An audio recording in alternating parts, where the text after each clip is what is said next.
Okay. Um, I think we can get started. And I understand if people are still joining. Um, my name is Ashley Andrikovich, and I'm a senior director and curator of education here at Fallingwater. And first and foremost, thank you for joining us for today's webinar. We are so thrilled to welcome Kevin Nute. Kevin is a British American architectural theorist based at the University of Hawaiʻi. He is an internationally recognized authority on the transcultural implications of Japanese architecture.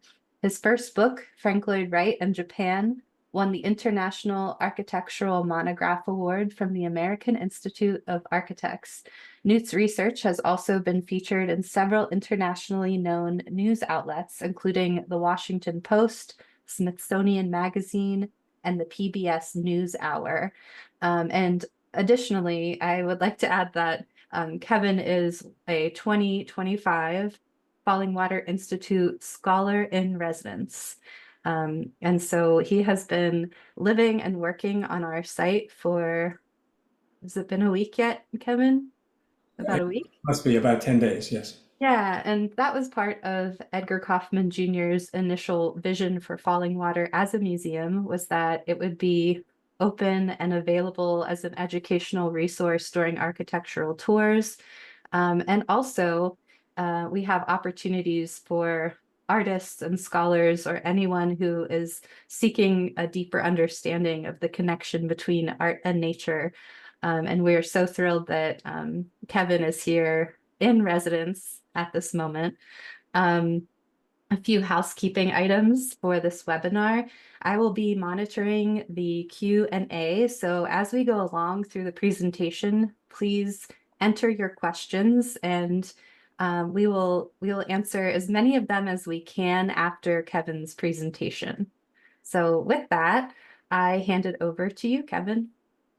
Thank you so much, Ashley. And a quick acknowledgement of the kindness of all the Fallingwater staff this week has been incredible. I'm going to talk about Wright in Japan today primarily, but I will, I hope, have time to touch upon some of the work that I've been doing this last week, which I find even more exciting. So without further ado, I'm going to launch in. But before I do, I wanted to make a point that what I'm going to show you today, although it's intended to answer certain questions about Wright's relationship with Japan, I'm under no illusions that this is a small piece of the pie, of the Frank Lloyd Wright pie. And Wright, throughout his career, always insisted that Japan was a great confirmation rather than inspiration. And I will admit that I was very skeptical about that about 35 years ago. But the longer I've looked at it, and especially this last 10 days here at Fallingwater, I've come to fully accept that Wright was primed to see things in Japanese culture that others wouldn't necessarily have done. And that's the difference. It's not necessarily causal, but that he was able to see things that most of us are not. So I would say, that what I'm talking about represents at most 10%, and that might be an overestimate. Having said that, there are some questions that I'd like to try and answer. First, how did an engineering student drop out from rural Wisconsin end up as one of America's leading collectors of Japanese woodblock prints? That doesn't happen normally. How did the print relate to Wright's notion of organic architecture, which is something he tried to explain in his own publications, but I still think confuses many. Next, how did the print affect the design of Wright's buildings? And that's especially opaque for many. And I, in fact, thought that was a bit of a smokescreen initially to cover up a relationship to Japanese architecture. How wrong I was. It was a profound influence, which I'll explain more about in a moment. And lastly, and this has only come up in the last 20, 25 years, was Wright appropriating Japanese forms? So I'd like to try to answer those questions today. But first, Wright's introduction to Japanese culture. So Wright's first visit to Japan is in March of 1905. This graph shows English language references to Japanese architecture through time. And you can see the troughs and peaks. And Wright looks like he is going to Japan, along with a lot of other people, when there's an upsurge in interest. Well, that was true, but Wright had actually been introduced to Japanese art as early as 1887. So almost 2 decades, Wright had had an interest in Japanese culture and knew an awful lot from publications and prints before he ever set foot in Japan in March of 1905.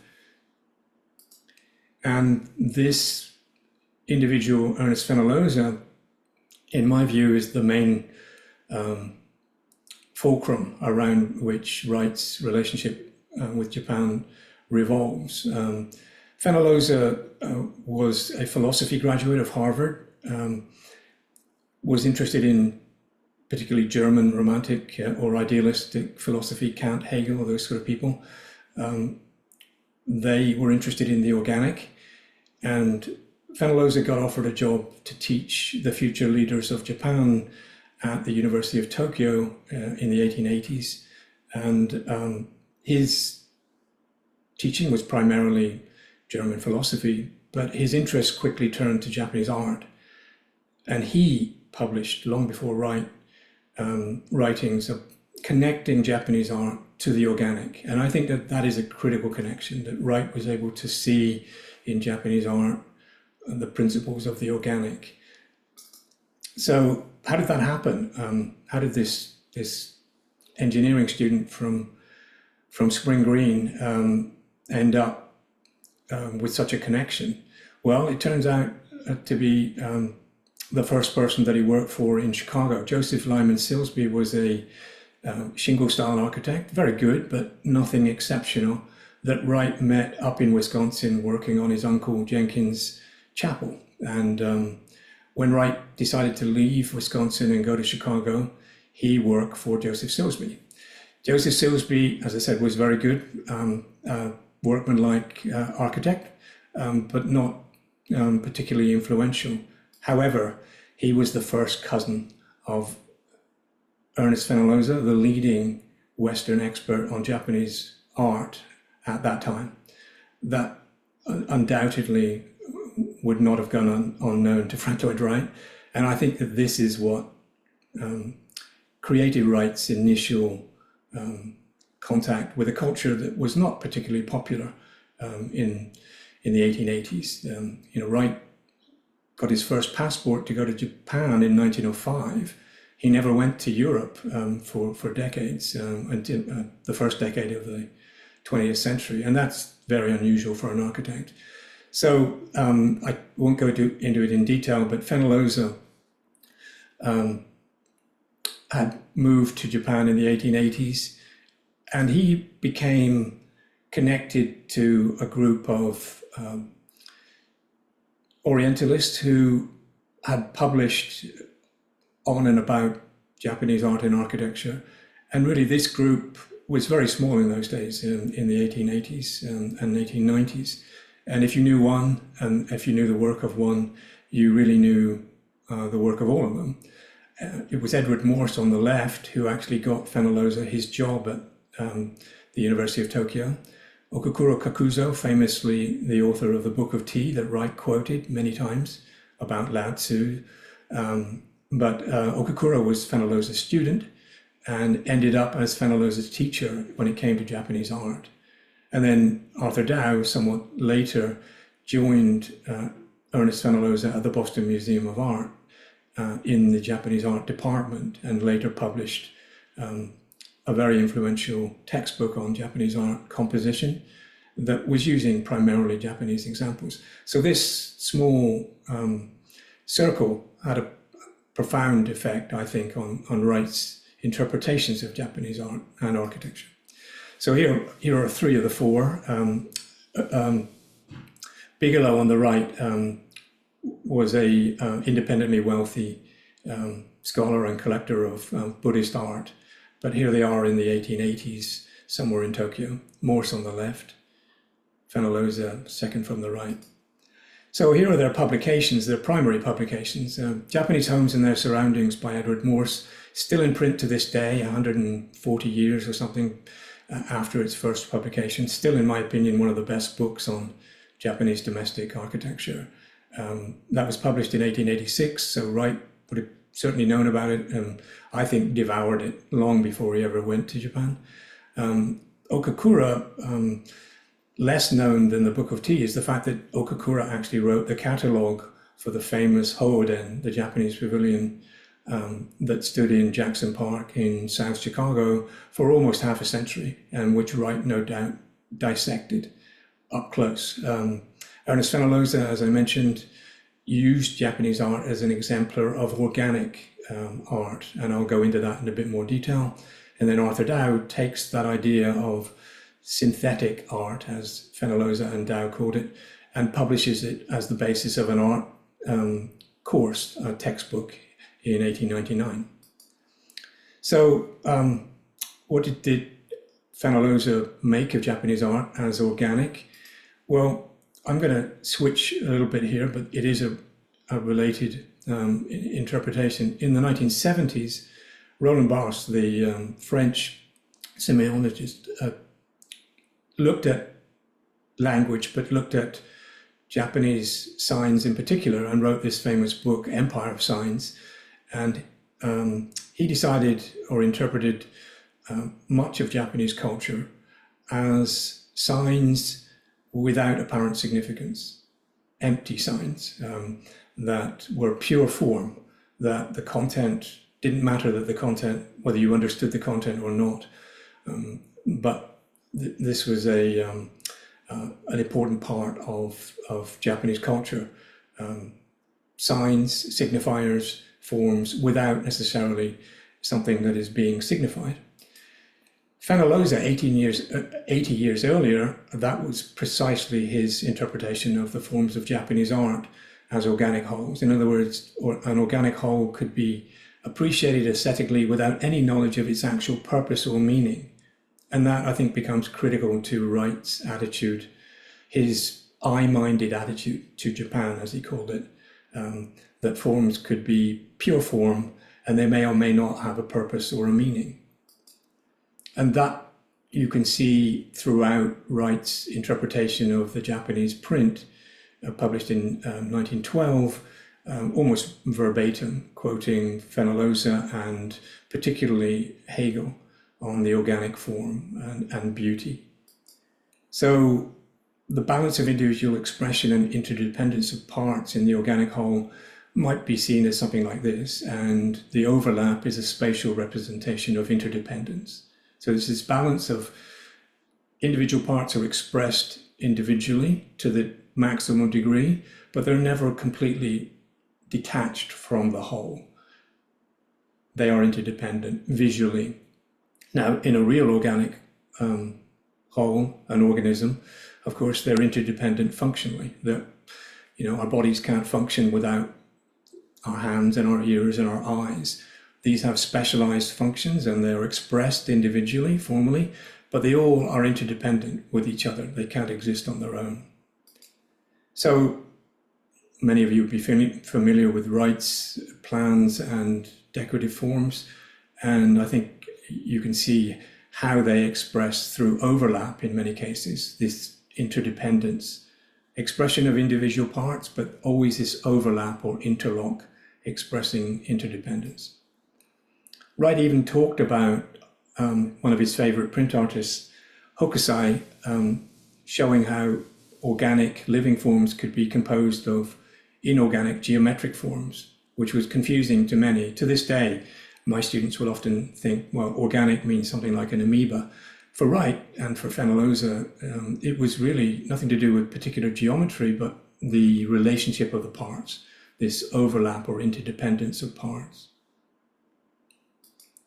So here's Arthur Dow's book, Composition, as I say, published shortly after he'd become assistant to fellows at the Boston Museum of Art's Japanese art department. And he used examples of both Chinese and Japanese graphic and decorative patterns to illustrate the notion of the independently aesthetically pleasing organic whole. In other words, we might find these forms beautiful, and we don't need to know what they meant in their original context for us to find them pleasing. So in Immanuel Kant's terms, they're exhibiting purposiveness, which is independent of knowledge of purpose. They look like they have a purpose, but we don't need to know what their purpose is in order to appreciate them as pure forms. I looked at one of Dow's organic line ideas, as he called them, in terms of contemporary organic morphology, and surprisingly, they do exhibit most of the geometrical characteristics, spatial characteristics of organic forms.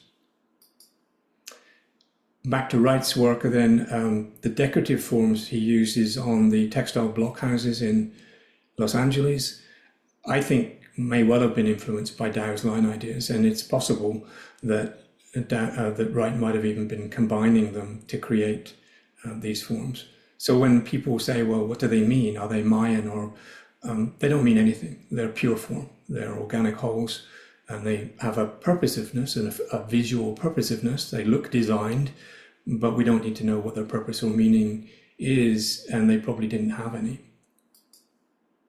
Similarly, on the Freeman House. Richard McCormack, a British architect in the 70s, did an analysis, and sorry, this is a rather blurred slide, of Wright's work, and particularly the Barton House in Buffalo, and revealed that it was not based on a simple regular grid, that it was certainly organized, but he suggested that it was based on tartan grids. With a name like McCormack, of course he would, but I think he was correct. There was a syncopated kind of rhythm to Wright's plans. Circulation and primary spaces were separated in these large or wide and narrow bands. If we look at Dow's work, he illustrated in composition how different patterns, organic line ideas, could be generated from the same kind of tartan grid. And in particular, if you put this particular kind of tartan grid together as a matrix, you can generate 4 interlocking and a 5 interlocking patterns. And remarkably, both the 4 interlocking and the 5 interlocking patterns appear in Wright's plans. So here, the Ross House at the top, and the sacred space at Unity Temple at the bottom. And I think that this may well have been the source of Wright's famous interpenetration of interior spaces. If you simply remove the walls where these rectangles overlap or interlock, you get this interlocking of space, which became, of course, a characteristic of Wright's mature work. So it's a crude interpretation, but if I had to explain to somebody completely unfamiliar with Wright his big idea, I would say that Wright saw the world as an infinite matrix of interdependent entities, and they could be buildings, they could be people, they could be natural objects. Everything was connected, and the way as an architect he interpreted that interdependence was overlap and interlock. So on to the Japanese print and how that might have influenced Wright. So on the left, we have one of Hokusai's prints from 100 Famous Views of Edo. And on the right, one of Wright's own photographs of Chionin, the Temple of Chionin in Kyoto from 1905. And you can see, I hope, how Wright is composing his photograph with that huge lantern as effectively a frame for the building, straight out of Hiroshuge's playbook. And here we have Wright's rather cheeky acknowledgement of Hiroshige on a drawing by Marion Mahoney of the de Rhodes house. So drawn by Mahoney after Frank Lloyd Wright and Hiroshige. So, you know, and it's the absence of a frame. Basically, the tree trunks and the foliage are taking the place of a conventional rectangular picture frame, and it creates the impression that the viewer is actually in the space with the building, right? There's no frame around it saying, well, by the way, this is pictorial space. Space is continuous between us and the architectural object. A couple more examples. Winslow House and Unity Temple renderings from the Vassmuth publication of 1910. So this breaking of the frame that he saw both in Hiroshige's work and in Hokusai's work, here we have it on the left, top left, Hokusai's work. Mount Fuji is so big that you can't contain it within the picture frame. Wright does something very similar with his rendering of the Huntington Hartford Resort project, and in his drawings for Mason City and the Morris House, Cliff House, where there's a frame, but it is partial only, and he deliberately removes it at the foot of the picture so that we're in the space, and he even breaks it, and elements pass to and fro between the frame. So he's demolishing, breaking the picture frame, but I think that he took that into 3 dimensions, and that may well be where he breaks the 3-dimensional architectural frame. It's just adding one more dimension. So if we look at that in plan, at the top, you know, a conventional picture frame, or the top left, a conventional architectural plan, and then in the middle, the renderings of both Hiroshige and Hokusai and Wright. But then on the top right, one of Wright's mature plans where elements begin inside the building and continue through the envelope out into the landscape, and elements that have no business being inside a building, like trees and rocks, are welcomed, embraced inside the architectural envelope. And what Wright's doing, of course, is saying space is continuous, everything is interdependent, these frames are just artificial, right? That even the separation of nature and culture is artificial. What are we if we're not nature? So yeah, I think that's, you know, probably the most important lesson of the print is the breaking of the artificial separation of represented space and the observer. And in the case of architecture, indoor space and outdoor space have no meaning anymore. It's just space. You know, we're continuous with that natural space. So some examples: the famous fish pond at the second Jacobs House.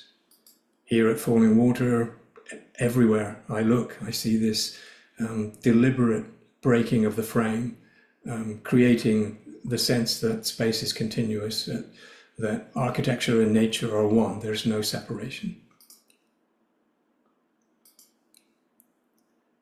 So, taking a step back, what was Wright doing with Japanese architecture?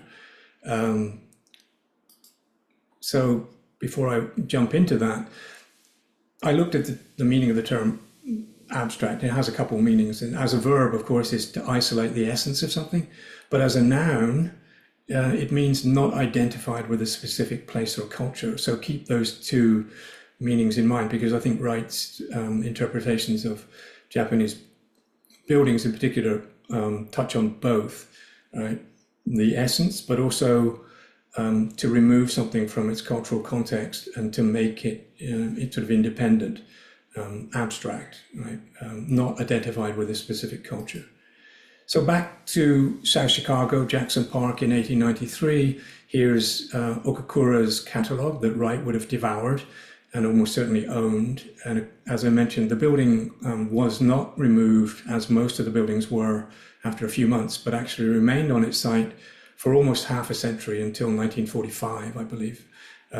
So Wright had plenty of time to examine it. And if we look at the plan of the central hall of the Hoden, very similar configuration is found in the early prairie houses.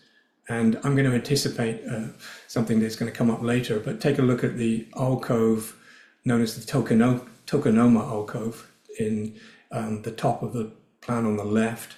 And it was Grant Manson, an architect, a Wright scholar in the, I think it was in the 60s, possibly the 50s, in his PhD dissertation. He made the first comparison between the Tokonoma alcove in the Japanese house and Wright's hearth, and I think he was basically correct that it takes a genius to actually do the conversion, but I think that Manson was correct.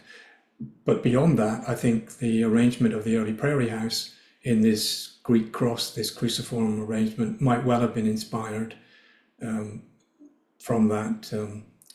From the building standing in Jackson Park. 30 years later, Wright, I believe, may have used the Hoden plan, which is at the top of this illustration, as the basis of the tripartite plan of the Imperial Hotel. He was warned by the manager, Eisaku Hayashi, that he would be the architect of choice if he didn't do anything too radical. So choosing a classical Japanese building like the Hoden, or the Hodo, that is based upon, which still stands in Uji, north of or close to Kyoto, and it still exists. You can see it on the 10-yen coin to this day. It would have been very smart of Wright to say, well, it's actually, yes, it's an organic building, but it's derived from classical roots. So in 1886, Edward Morse described staying in the house, illustrated on the left, and how convenient it was for the Japanese owner of the house to be able to remove the fusuma, the interior partitions, to accommodate all these visiting foreigners, and they all slept on the floor. And I think that description in Japanese homes and their surroundings would have resonated with Wright, and I think that's precisely what he did when he built the Swartz House in 1939, which was based on a project for Life magazine of the previous year. So I'm going to, in particular, what attracted me to this parallel was the projections, which in the original Japanese house are actually outhouses, they're toilets. For very practical reasons, they're put on the periphery and they're well ventilated.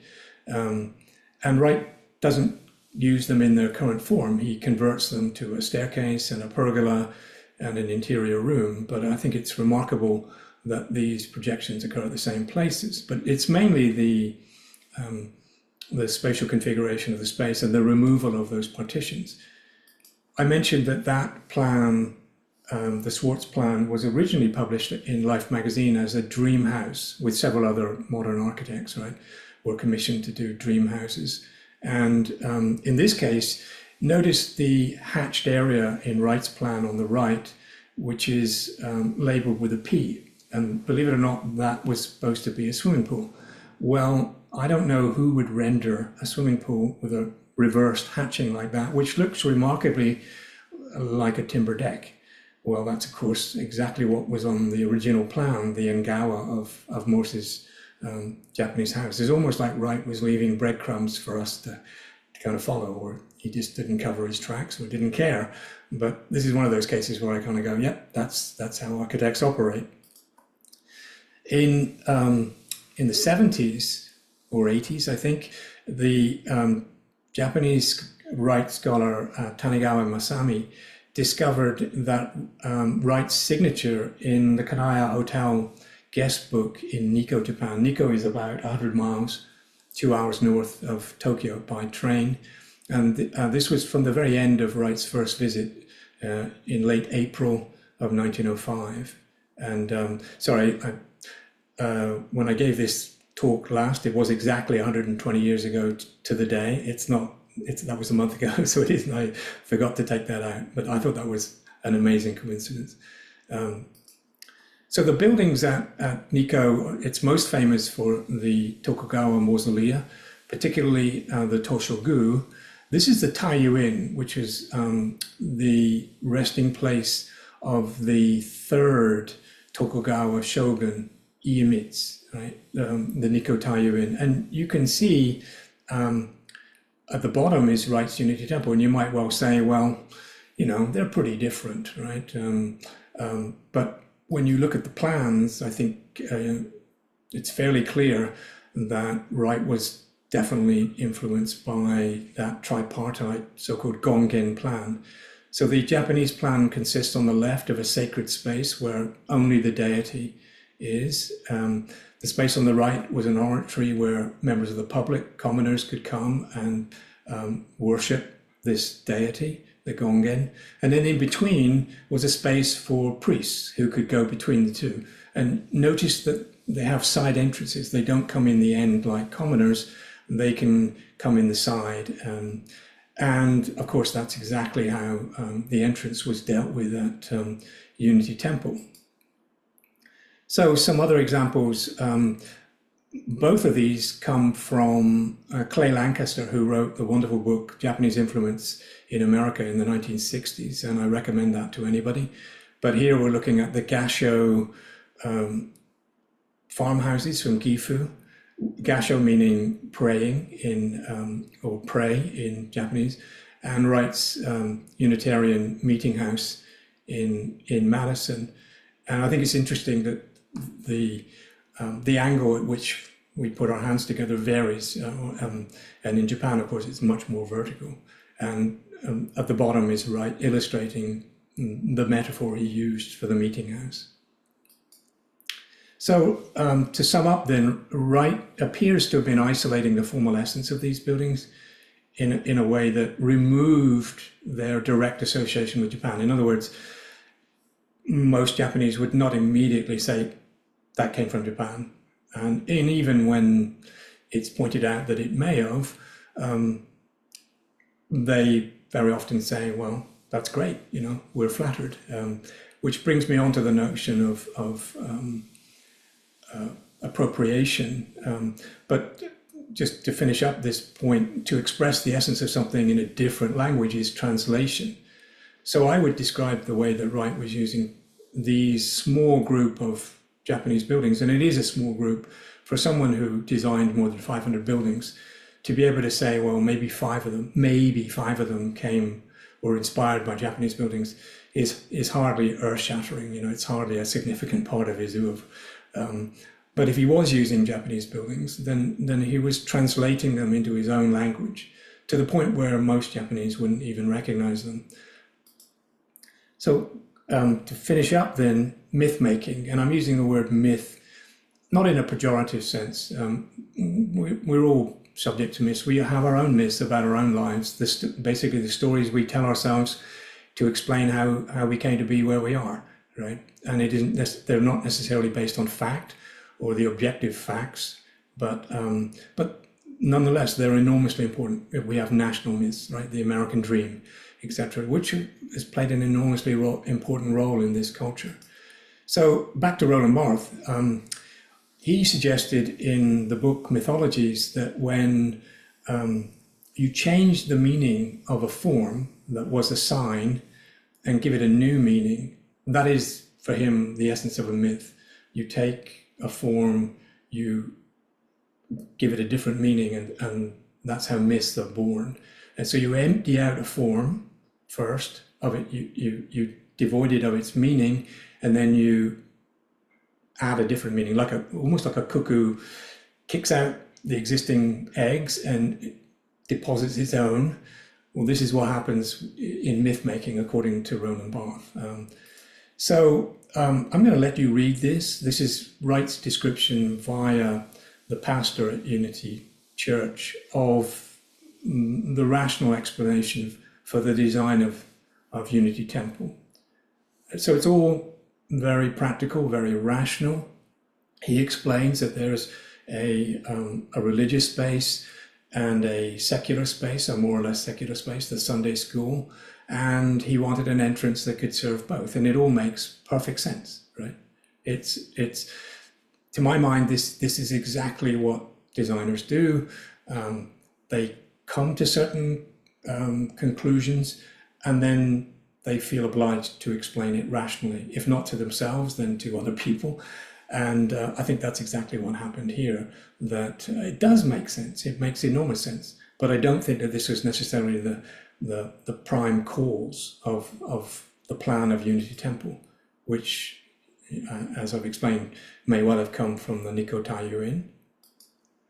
So here's Wright explaining why the entrance to Unity Temple was away from Lake Street, okay? And again, it makes perfect sense. It is in a good location away from Lake Street. But if you look at the site that was available to him, the only way that you could locate this elongated Gongen plan on the site was precisely that way, with the entrance some distance away from Lake Street.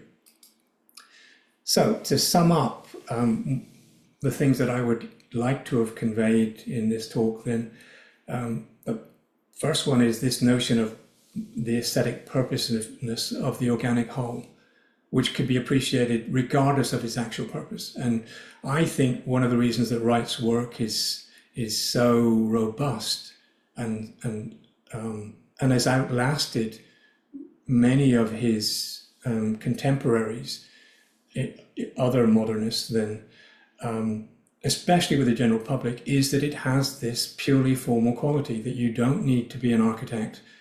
You don't have to have any knowledge of architecture for it to resonate with you, which is a magical quality. And it comes from the pure form, right? The way we appreciate nature.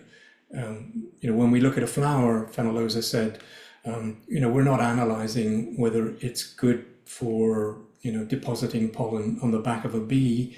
We just find it beautiful, and it may or may not have meaning in a particular culture, but none of that, a rose is a rose by any other name. So on to the next then, the mutual interdependence or interdependent parts of the organic whole, this idea of spatial interpretation of organic interdependence as interlock or overlap, which becomes enormously important, I think, to Wright. Then the architectural organism as continuous with its environment. The breaking of the architectural frame means that the organism, which is a building, can be completely integrated, completely continuous with its surroundings, right? Just as living organisms are. And then finally, if Wright was using Japanese buildings, then I think he was translating them into his own formal vocabulary. And that meant that they were no longer recognizable. He'd abstracted them. They were no longer recognizable as sort of characteristically Japanese. So if somebody says, is Wright's architecture of Japanese, I would emphatically say no, not in any way. Did he learn from Japanese architecture? Yes, in a limited way. Here's what Wright said about the Japanese print. And, I thought this was very curious when I first read it 30 years ago. But if I'm even partly correct in my analysis, then, the architectural implications, the breaking of the picture frame and therefore of the architectural three-dimensional frame is enormously important, of course, in Wright's work. But as I said at the very beginning today, Japanese culture served primarily, I think, to confirm intuitions about existence, about being, that Wright already felt long before he ever visited Japan. And that I was, when I started out on this journey 35 years ago, highly skeptical of, right? I thought it was a smokescreen, as I said earlier, to cover up, architectural influences. Turns out that it was the other way around. The architectural influences are minuscule, a handful, if that, of buildings that may or may not have inspired Wright buildings out of, 500 or so. But the design principles and the relationship with nature that Wright claimed were confirmed in Japan, I absolutely now, especially over the last 10 days here at Fallingwater, think, yes, that he was primed, as I said at the beginning today, to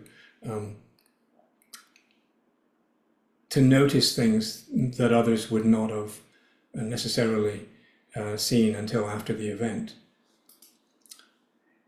This is a paraphrase. I don't have the book available with me here, but 25 years ago, I was interested in the fact that Wright was describing Japanese architecture as organic, and thought, well, what should I be looking for? So I was looking for a concise description of organic architecture.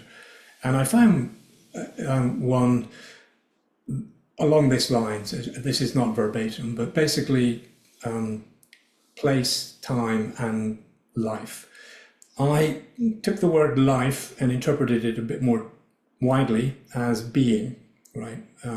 So I could include the inanimate as well as the living. Bit of a change, but bear with me. To be present, to exist, right, it is to have a unique materiality, right? Even if you're a clone, you don't have the same materiality as another clone. Everything that exists has a unique materiality in this world. If it exists, it can only exist in one specific place. You cannot exist in the same place as another object, right? And it exists at a particular moment in time. So across these three dimensions of materiality, space, and time, right, it's the nature of existence that all of these are always unique, right? It's a particular materiality, a specific place, a particular moment in time. Well, the unique materiality is in everyday language, this, okay? Specific place is here, and particular moment now. And of course, these are descriptions for our physical location in space, the location of our body. When we talk about this, it's usually in terms of proximity to our body. It's that until I can touch it, that it becomes this. You might be in the same room, but ultimately you're there and I'm here. Again, I'm measuring here by the location of my body. And we all know that now can be different according to where we are, right?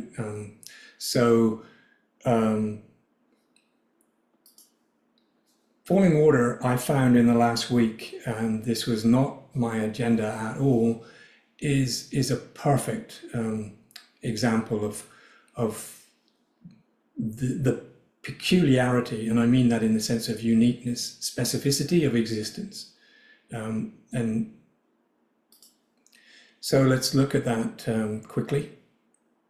So how does Falling Water express or reveal the uniqueness of materiality? Well, many of you will know that potstone sandstone is the primary material, but it exists in a multiplicity of different forms here. And I had the great pleasure of walking around the site with the geologist Fred Zelt earlier this week, and I learned so much. I learned about what causes many of these different manifestations of the same material. But I'm going to show you some examples. I don't have the time nor the knowledge. Fred has done a wonderful webinar that goes into all the mechanisms and processes, which I would highly recommend you look up. But he did explain to me that the marks on the right, for example, I thought might be living organisms, but he said they're probably the remnants of expansion, cracking of a layer of this stone. And throughout Falling Water, you can see traces of the ebb and flow of tidal water. You can see dissolved boundaries. Stalagmites was a word I did not know until 2 days ago when Fred taught it to me, where two layers have basically delaminated because the boundary has dissolved. And then I'm not even going to attempt to pronounce the correct wording of these critters that existed on these sand banks, what was at one point an inland sea that inundated riverbanks.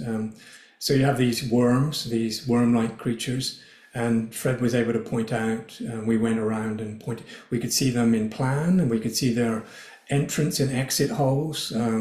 Apparently the entrance hole at the top is the bigger one of the two. I just learned that from Fred this morning.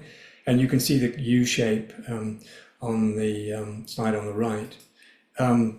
I have to apologize for the slide on the left. I was in a bit of a hurry yesterday, but Fred told me that there was, and this is human history. So on the right, we can see the way that the edges of these stones have been tooled, right? So there are the makings, the markings of human intervention, right? The chisel hit at a particular angle and the rock broke, right? So this is natural history overlaid with human history. But on the left is, believe it or not, the remnant, I believe, if I got it right, Fred, of a percussion clap, a cap that this was apparently how Fred told me they did a lot of loosening of the stone, was to insert these, they drill a hole, put a percussion cap in, and that would explode, minor explosion, and loosen the layers so that they could then lift them off and use these beautiful natural top layers. So I need to go back and re-photograph that. Well, here is a much more obvious connection at Fallingwater, but these existing rock formations coming out of the hillside are welcomed in as not problems, but as a way of anchoring the architectural to the site, of blurring the boundary between the natural and the cultural. Okay. There's no way that Fallingwater, like the Villa Savoy, could be shifted 50 feet one way or the other, right? That would not affect the Villa Savoy in any significant way, Le Corbusier's villa. But Fallingwater can't be moved a millimeter, an inch, because it belongs to its place, and the place is part of it. So one of the things you'll notice, and I hope you will if you haven't visited Fallingwater, are the formations, the rock formations nearby. These, again, I learned from Fred the other day, these are actually a harder rock than the Pottsville sandstone formations that is actually used to build Fallingwater. The Pottsville sandstone represents the top 6 feet only, and the much harder river rocks that we see on the left have a similar formation, but they are much denser, right, than the softer sandstone, much newer sandstone that was used to build Fallingwater. And how about now? Well, I've left the best to last. So Fallingwater really is like a canvas. It stands. It doesn't do anything. It just allows nature to do its thing, to paint its pictures on its surfaces. But it has to be open. You know, it has to be designed to accept. But that's what it does. So whatever the weather is doing, and it did everything this last week, the building is able to reveal that.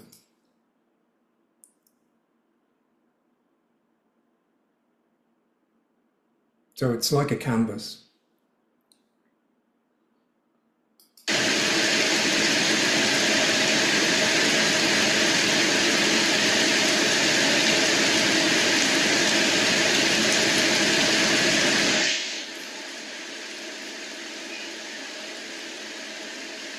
This is just yesterday.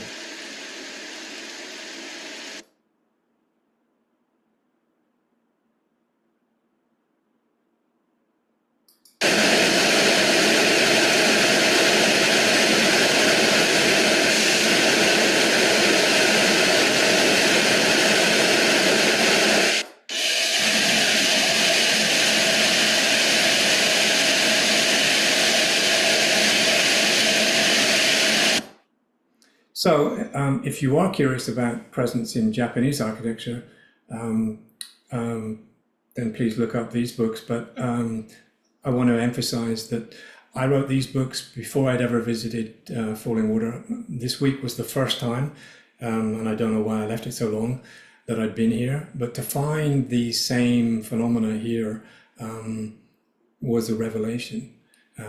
But right had all of this in his mind long before he ever visited Japan. So the project that I'm now starting, that I've been looking at this week, is about presence, and the way that falling water allows us to dwell in the present between nature and present. Thank you very much for listening. Wow, that was a delightful presentation, Kevin. Thank you so much. It made me think about how Edgar Kaufman Jr.'s vision for tours of Fallingwater was that we were to provide this opportunity for an aesthetic understanding and experience of the place. And I think your presentation brings to light so many additional sort of lenses to look through, angles to consider. So thank you so much for that. And we do have time for a few questions. The first question that came through, and I know that we have some student groups who are watching, and they might be wondering, you know, an architectural theorist is a very cool job. Can you talk a little bit about your career path to getting to this point? Yeah, by accident, really. I was working in London for a kind of commercial architect, and it's actually, there was a slide that explained this, and I took it out, which things happen, and one thing leads to another. But I ended up going to work in Hong Kong, got interested in Taoism, came back, had not been interested in Frank Lloyd Wright, and then was reading Frank Lloyd Wright because I was interested in the organic and biological analogies. Discovered that Wright was quoting the Chinese philosopher Lao Tzu, ended up then deciding that I wanted to publish, or not publish, but do a PhD on Wright and Taoism. Can you believe it? I ended up getting a scholarship, a Fulbright scholarship, to come to the States, and I was talking to Stephen Toburn, a historian at UC Berkeley, and he said, well, you can't possibly talk about Chinese philosophy without talking about Japan. And I was naive enough to kind of go, oh, well, I guess I better go. And so it was a convoluted path. You know, I still don't, to this day, consider myself an historian. I'm interested in design and what powers it, what drives it, right? So, you know, it's the best term that I can think of is theorist. Yeah, I don't know that it's a typical, you know, I don't know that there is a typical career path, but certainly the PhD was on Wright in Japan, and I thought when I finished that in 1993, I was done with it. And I think Robert Twombly, another Wright scholar, said, you know, just when you think you're done with Wright, something else comes up. And this week here at Fallingwater has been like that every day. I think, okay, I'm done. You know, there's nothing left, and it's the gift that keeps on giving. You know, so I don't know how helpful that is. It's an idiosyncratic path. I didn't set out to do this. I didn't want to be in practice. I knew that, and I was interested in Wright, and I was interested in Japan. So picking two things that you love is a good way. You know, you're never going to be bored, right? So I would recommend choose things that, and there were tough times, right? But if there are things that you're really fascinated with, you know, then you can't really go wrong. I've had a ball. It's been great. That is really great advice. Thanks for that. Another question, this one actually comes from our friend Fred Zelt. He says, fireplaces were important components of Wright-designed homes in the US, with a large hearth commonly being the heart of the building. Some Wright buildings in Japan included fireplaces. How common were fireplaces in Wright-designed buildings in Japan? Were Wright fireplaces influenced by Japanese culture and design? And did Wright fireplaces influence subsequent Japanese designs? All right, Fred, I owe you, so I'll do my best. And you did give me a bit of a heads up on this. So, as I mentioned, Grant Manson, the Wright scholar from the 50s, in his Harvard dissertation, I believe, was the first person to make the connection between the decorative tokonoma alcove and the hearth in the prairie houses, and I think he was dead right in that. The interesting thing is, though, that Wright moves the hearth around in the prairie house. He doesn't leave it in the same location in the cruciform that you would find it, for example, in the central wall of the Hoelen in Jackson Park. It becomes this independent object that can move forward. And if you look at if you look at Lloyd Wright and Japan, the book, you'll see that there's a sequence where it starts off in one place, but then it shifts around. Wright's buildings in Japan, many of them do have hearths. The public spaces, the bar, for example, in the Imperial Hotel, still famously preserved in the current Imperial Hotel, has a beautiful Oya stone carved hearth. The Jiugakuin School has a hearth in Tokyo. The Yamamura House has at least one major hearth. I don't believe that it influenced, and this is another story, I suppose, that Wright left people like Arata Endo, but he doesn't have a lineage in Japan as he did in this country, for example.